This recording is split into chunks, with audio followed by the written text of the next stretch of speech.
బళ్ళారి నగరంలో శివారులోని బుదిహాల్ గ్రామంలోని ప్రభుత్వ భూమిని అక్రమంగా ఆక్రమించి పేదలకు సైట్లు ఇస్తామని నమ్మించి లక్షల రూపాయలు వసూలు చేశారన్న ఆరోపణలపై హొన్నూరప్పన స్పష్టీకరణ ఇచ్చారు. బళ్ళారిలో మీడియాతో మాట్లాడిన హొన్నూరప్ప తండ్రి సంకన్న మాట్లాడుతూ బుదిహాల్ గ్రామంలోని సర్వే నంబర్ 125 పి పరిధిలోనే 4.10 ఎకరాల భూమి తమ తాతల కాలం నుండి సుమారు 60 సంవత్సరాలుగా తమ అధీనంలో ఉందని, పహాయినీలో కూడా తమ పేరే ఉందని తెలిపారు.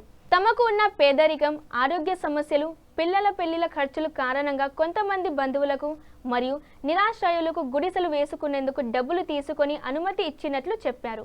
ఈ సమయంలో వార్డు కార్పొరేటర్ భర్త శివరాజ్ సమీక్షంలోనే డబ్బులు తీసుకున్నానని, తాను చదువుకోకపోవడంతో మరియు ఆయన పెద్ద వ్యక్తి కావడంతో ఆయన ఎదుటి వ్యవహారం జరిపానని తెలిపారు. ఈ కేసులో శివరాజ్కు ఎలాంటి సంబంధం లేదని హొన్నూరప్ప స్పష్టం చేశారు. ಹೊನ್ನೂರಪ್ಪನ್ ಸರ್, ನಮ್ಮಪ್ಪ ತಂದೆ ನಮ್ಮ ಅಪ್ಪನವರು ಸುಂಕಣ್ಣ, ಬಾಪೂಜಿ ನಗರ. ನಮ್ಮದು ಭೂಮಿ ಇದು ನನ್ನ ಹೆಸರಲ್ಲೇ ಇದಾಗಿದೆ. ಒಂದು 60-70 ವರ್ಷದಿಂದ ನಮಗೆ ನಮ್ಮ ಅವ್ವನವ್ರು ನಮ್ಮ ತಾತನವ್ರಿಂದ ನನ್ನ ಹೆಸರಲ್ಲೇ ಟ್ರಾನ್ಸ್ಫರ್ ಆಗಿ ನಮಗೆ ಇದಾಗೈತೆ. ಈ ನಮ್ಮದು ಭೂಮಿ ನಾವು ಅಲ್ಲಿಂದ ವ್ಯವಸ್ಥೆ ಮಾಡ್ಕೊಂಡು ಬಂದೀವಿ.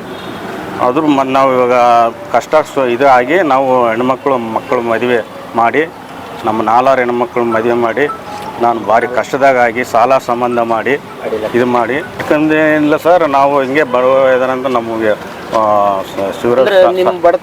ಇರೋದ್ರಿಂದ ನಾವು ಎಲ್ಲ ಸಾಲ ಸಂಬಂಧ ಮಾಡಿದ್ದೀವಲ್ಲ, ಅದಕ್ಕಾಗಿ ಸಾಲ ತೀರಿಸ್ಕೊಂಬಂಬೋದು ಆಗಲಿಲ್ಲ, ಬರೀ ಬಡ್ಡಿ ಕಟ್ಟೋದಾಗಿತ್ತು. ನಾವು ಎಲ್ಲ ಭೂಮಿ ಮಾಡಿದ್ರೆ ಕೂಡ ನಮಗೆ ಬೆಳೆ ಸಿಕ್ಕಿಲ್ಲ. ನಮ್ಮ ಹೆಸರಲ್ಲೇ ಇದು ಪಾಣಿ ಕೂಡ ನಮ್ಮ ಹೆಸರಲ್ಲೇ ಟ್ರಾನ್ಸ್ಫರ್ ಆಗಿದೆ ಸರ್. ಫ್ಲಾಟ್ ಹಾಕಿಲ್ಲ ಸರ್, ನಾವು ಸುಮ್ಮನೆ ಬಡವರು ಹಿಂಗೆ ಬಂದು ಕೇಳಿದ್ರಾಗಿ ಕೊಟ್ಟಿವಿ. ನಮ್ಮ ಹೆಸರಲ್ಲೇ ಇದೆ ಸರ್. ಗುತ್ತಿಗೆ ರಸೀದಿ ಎಲ್ಲ ಕಟ್ಟಿವಿ ಸರ್. ರಸೀದಿ ಕಟ್ಟಿವಿ. ರಾಜರ ಪಾತ್ರ ಏನಿಲ್ಲ, ಅವ್ರು ನಾವು ಹೇಳಿದ್ರೆ ಮಾಡಿಕೊಟ್ಟಾರೆ, ಸಹಾಯ ಮಾಡಿ.